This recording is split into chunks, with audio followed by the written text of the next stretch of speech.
Hey everyone, I thought I would put together a video.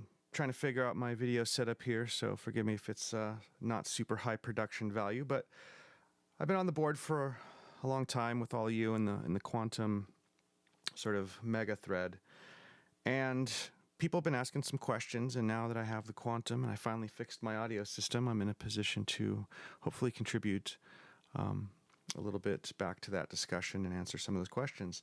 The first thing that I wanted to go into and focus this video on is what does it sound like? Can you get it to have any sort of warmth or harmonic richness like analog, or is it very cold and digital? I've had different versions of that question hit me a lot over the last few weeks. So what we're going to do here today is initialize a patch, start from zero, introduce one waveform from an oscillator, kind of walk through that gain going, the gain of that oscillator going into the filter and what that might sound like. We're going to cover the digital former, some of the options there for adding harmonic content, and then see where we go. So anyway, let's start by hitting load, init. About as basic of a patch as you can get. That is a wavetable though by default, so I'm going to switch to waveform. It starts the sawtooth, but let's start with a square instead. We're not going to do any fancy sort of thickening from an oscillator level here. That's stuff that, you know, can go in a lot of different directions, but I want to try to focus on just the pure tone as much as I can. If we do go to waveform, sorry, not waveform, control. I was a little bit reversed. There's a pitch variation sort of control here. And if you put that up, it adds a little bit of analog-y sort of movement. So we'll do that and then head over to the filter. The filter is set up to where you have a 12 dB filter, a 24 dB filter, and then saturated versions of both. And the best I can tell is the saturated versions just simply push harder into the circuit, but it's by a set amount. When you scroll through, I don't see anywhere where I can really push that saturation directly. But I do believe that with the oscillator knob here, you can pull back on it a bit, pull back on what's going into there, and therefore the saturation would not have as much of an impact. So if we go to 24 dB saturated, actually let's start with the regular one, 24 dB low pass. And what will probably still be a fairly subtle change, but still is a change. Here's a saturated version.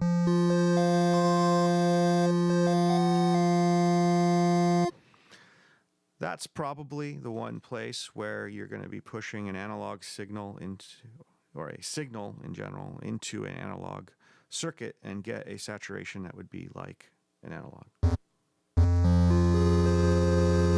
Of course, not too exciting there all by itself, but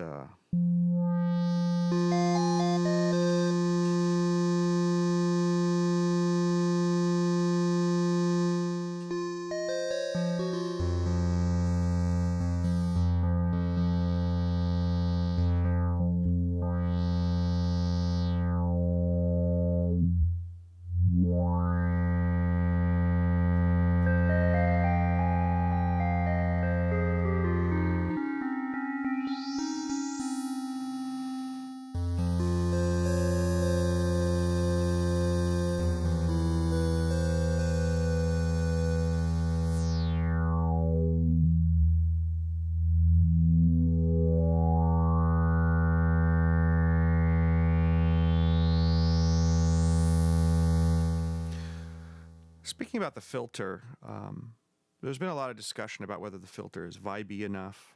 I know that I myself have, before I got this, kind of commented that the Prophet X has a vibier filter, and that maybe that was an area where they maybe had fallen short. But now the more that I play with this synthesizer, I really like this filter, because it's really smooth and it's really nice, and it doesn't over color everything. And given all of the options that you have, having 4 different types of oscillators and all the other types of stuff you could do, now when I look at it, I think that having too colored of a filter would impart that sound on everything too much. And I think that the decision to make it a cleaner filter was actually the right one, because this synth isn't really about the vibe of the analog filter. It is about the oscillators. And the analog filter imparts something really pleasing to it, especially given how digital everything else is. But it does it in just the right way, I think.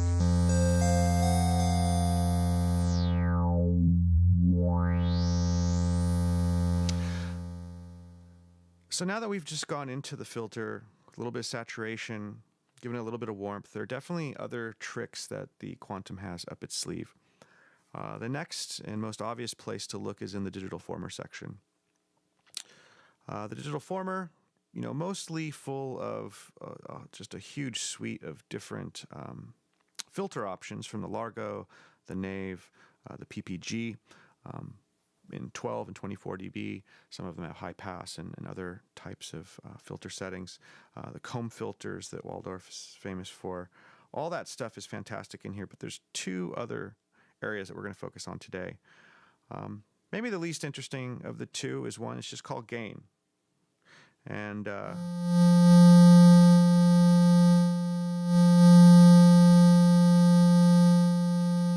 And it pretty much does what you think it does. It just pushes everything up. It's a way to add gain if you need to, and when you're routing around in here, if that's useful to you, that might be something that could help enrich things harmonically a little bit. But you don't really have very many options. You have a phase setting that's normal or in reverse.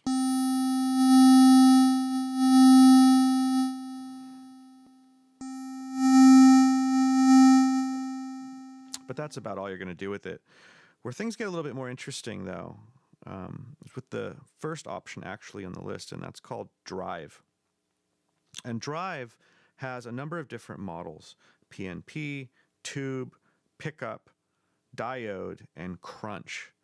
And each one of those imparts a different sort of flavor, some of which I think can definitely add to an analog sort of vibe. I found that I will overuse it and generate way too much harmonic content, and by the time I'm done building the sound, I start pulling it back out again, and I think that's okay. But there's definitely enough there to sort of, I think, thicken things. And let's take a look. If we start at the first model, PNP, you basically can start clean, leave the filter pretty wide open, and then start adding that PNP.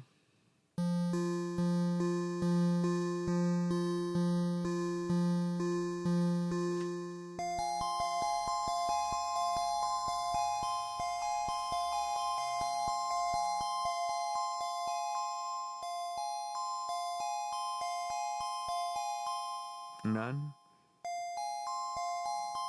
About midway. Let's crank it. Play with the filter a little bit.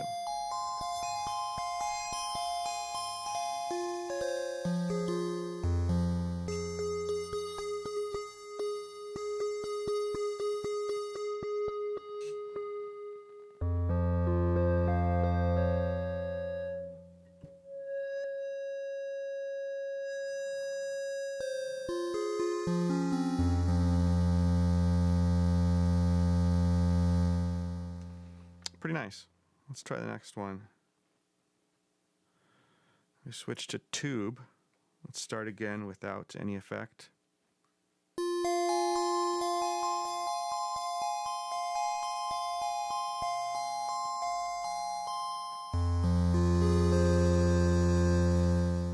Without.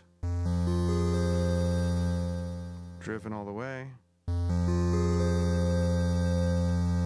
Definitely thickens things up.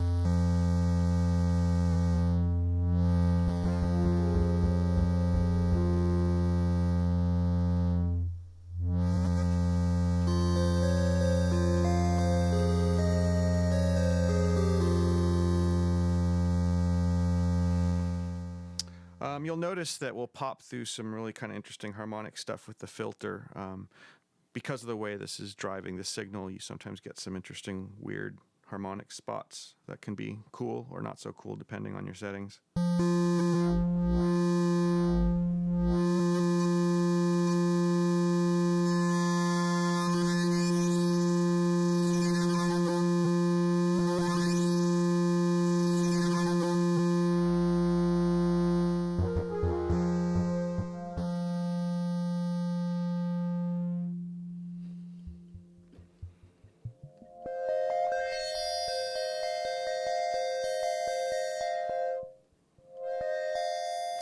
But you can't avoid them by not driving your resonance too hard and by having softer filter settings and whatnot. So the flexibility is there to get really crazy, but you can just as much pull it back if you want to.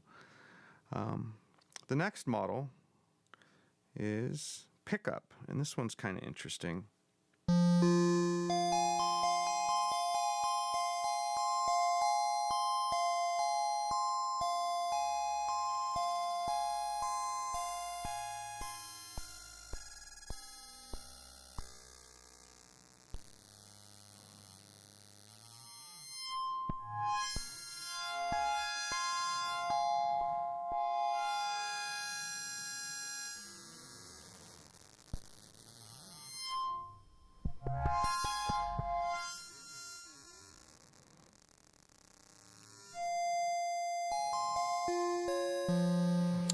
So you get a lot of breakup once you've pushed that one to the maximum. And at that point, when you start messing with the filter, again, you get some really interesting harmonic interactions. To me, that's not really a place where you're going to get an analog type warmth. I think that the tube model does that the best, probably. But it does give you more options for driving and creating more harmonically rich sound. Possibly the most fun is the last one, and it's the most fun once you get really into modulation, which I'm probably not going to dive into here, but I will do it manually and kind of show you what I mean. Oh, actually, you know, I'm getting ahead of myself, but I'm going to skip the next one and go to the one I was just explaining that's fun. It's called Crunch. It's the last one that you have an option for, and it does some cool stuff like this.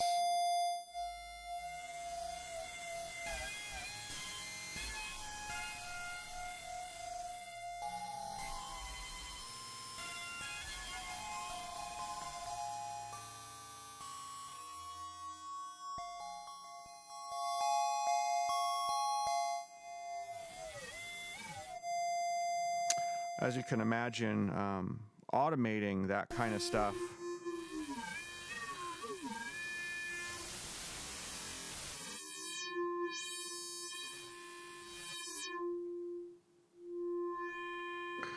and playing with the filter can be a really good time.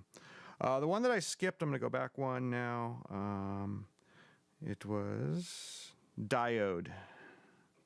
And I'll let you hear that one. Get the filter back open.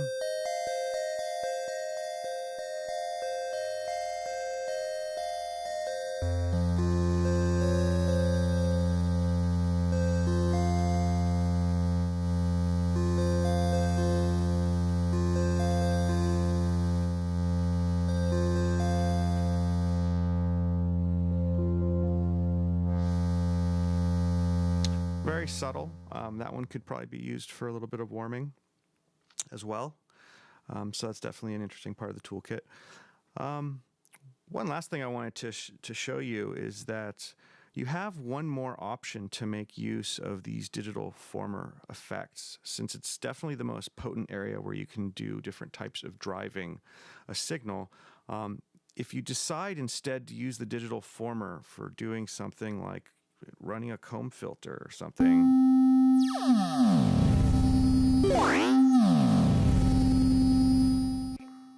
or nothing. That would be way too big of a distraction right now to get into that monster.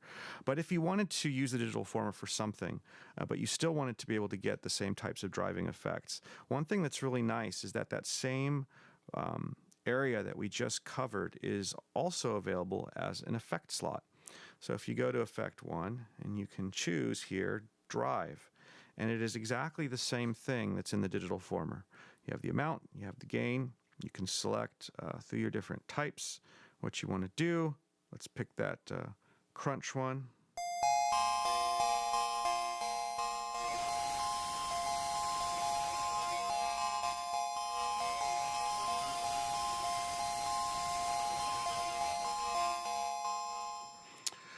And that gives you another option of getting to that stuff. In fact, you could get to that stuff through all of your effects slots if you choose.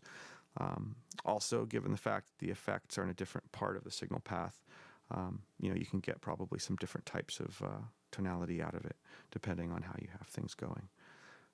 So that kind of covers the ways that you can make things kind of out there and noisy. Of course, you can start to play around.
Well, the purpose of this video wasn't really to start messing around, but as you can see, with very few sort of selections here between the effects, between comb filters and different types of modulation and whatnot, you can get kind of weird pretty quick.